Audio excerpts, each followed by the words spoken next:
Turning now to new scrutiny facing the White House after President Trump revealed in financial disclosure forms hundreds of millions of dollars in stock purchases and financial transactions in the first part of this year involving a range of private companies. Some he personally hyped as president or helped them broker potentially lucrative deals. Now, we should note that in a statement, the Trump Organization says neither the president nor his family plays any role in selecting, directing, or approving specific investments. And a White House spokesperson says his assets are in a trust managed by his children and insisting there are no conflicts of interest. Still, the volume of the stock purchases and his stake in some of these companies are unprecedented for a sitting president.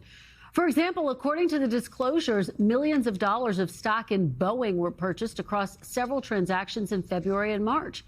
It comes as yesterday the president announced he had secured a deal for Boeing during his China trip. Listen.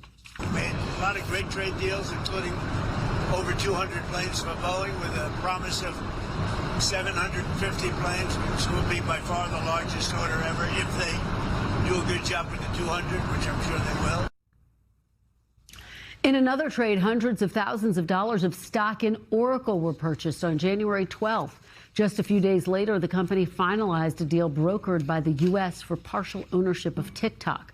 The disclosures also show purchases of DoorDash stock roughly a dozen times from January through March. In early April came this DoorDash photo op at the White House with a delivery made directly to the Oval Office.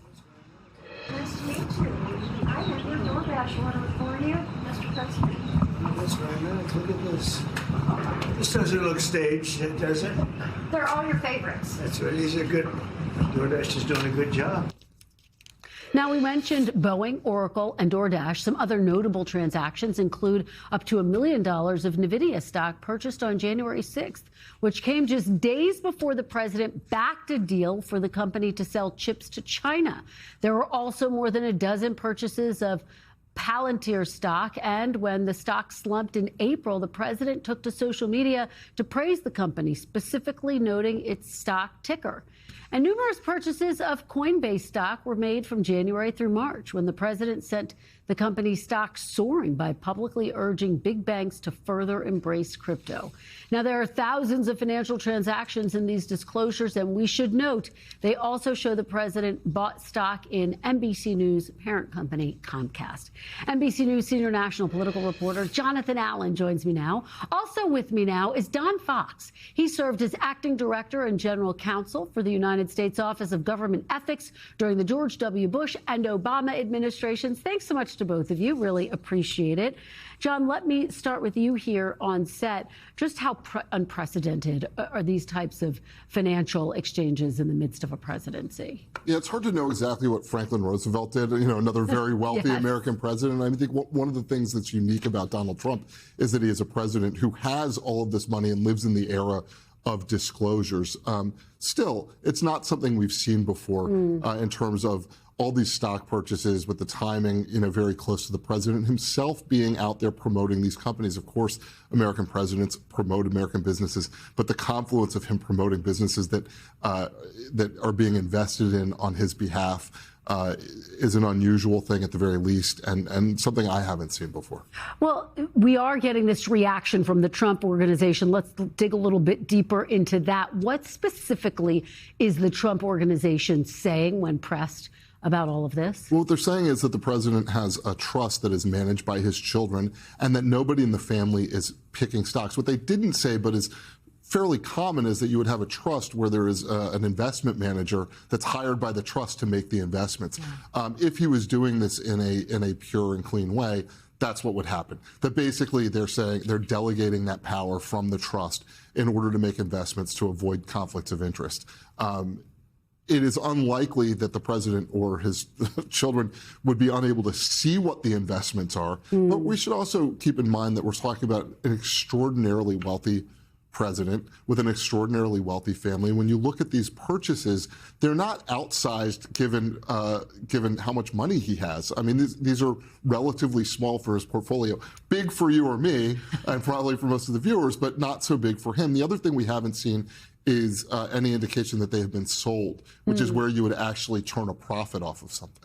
I do want to read the Trump Organization statement before we go to the next question. It says President Trump's investment holdings are maintained exclusively through fully discretionary accounts independently managed by third-party financial institutions with sole and exclusive authority over all investment decisions. Neither President Trump, his family, nor the Trump Organization plays any role in selecting, directing, or approving specific investments, which is what you laid out. So let me ask you, has there been reaction from Capitol Hill? What are lawmakers saying about this, John? Yeah, I mean, we're hearing a lot from Democrats right now, particularly. Yeah, Elizabeth Warren pointed out NVIDIA investments the president made in the chipmaker NVIDIA and the promotion of NVIDIA in China this week with the CEO of NVIDIA joining that White House trip. And she basically said that the president is corrupt. J.B. Pritzker, the governor of Illinois, made a similar comment. I mean, that's the drumbeat you're hearing from the Democrats right now, is that the president is corrupt. And they are using this as a data point in a larger argument they're making against him, which is that he has done a lot of things that they believe are benefiting him using his office, and certainly believe that members of his administration are doing the same thing.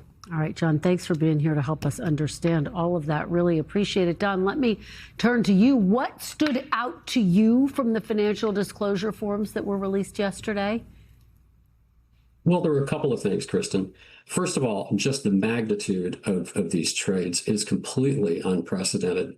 We may not know what FDR did in terms of his investments, but in the modern era of government ethics, which really begins post-Watergate with the Jimmy Carter administration, presidents, even though by law they are exempt from conflicts of interest, have behaved and managed their finances, in fact, as though they were subject to conflicts of interest.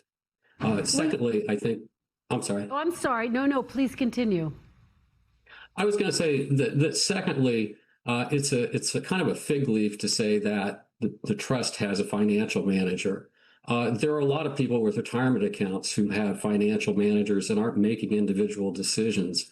That's no excuse, and it doesn't help shore up public trust that the president is in fact acting in our interest as Americans rather than his own financial interests and those of his family. Well, you heard John Allen make the point. It's certainly something that we haven't seen typically for a commander-in-chief. How unusual do you think the sheer volume of these transactions are for a sitting president? Oh, it's unprecedented. It really is. Again, from Jimmy Carter forward, presidents have by and large gotten themselves out of common stocks and invested in things that would not cause conflicts of interest for anyone. That's the same with also other very wealthy executive branch employees. If we go back to the Bush administration and Secretary of the Treasury Henry Paulson, who was incredibly wealthy, he divested everything and put all his assets, as it turned out, into U.S. Treasuries. He invested in the United States of America, not-for-profit companies. Are there actual ethical or legal guidelines that say what a president can and cannot trade while in office? Well, there are not. When Congress passed the Conflicts of Interest statutes and the Ethics in Government Act, there was a conscious decision to exempt certain officials in both the legislative, judicial, and the executive branches from conflicts of interest. In the executive branch, those officials are the president and the vice president. The policy reasons for that, I think, are sound. And that is, those officials should be able to act on anything that crosses their desk and not have to be concerned about conflicts. Because of that, and really the trust that the Congress and the American people through the Congress placed in those office holders, again, presidents up until President Trump have acted as though and managed their finances as though they were subject to conflicts. There's obviously, speaking of Congress, a push right now to ban members of Congress from trading stock because of this very issue, because of concerns about potential insider trading. Do you anticipate there would be a similar effort to ban trades by the president or vice president? Why do you think we haven't seen that yet? I think that we will. I think certainly this latest financial disclosure report will give impetus to that movement. And I think make us realize that while Donald Trump may be an anomaly in many respects, that we can no longer just rely upon the norms of presidential behavior to ensure that future presidents conduct themselves like every other member of the executive branch. So I would hope that that Congress does take up legislation that, while not making the president subject to conflicts of interest, would in fact limit the type of investments that they can hold while they're in the office of the presidency. All right. Well, such an important conversation. Don Fox, thank you for your expertise on it. We really appreciate it. You're welcome. We thank you for watching, and remember, stay updated on breaking news and top stories on the NBC News app or watch live on our YouTube channel.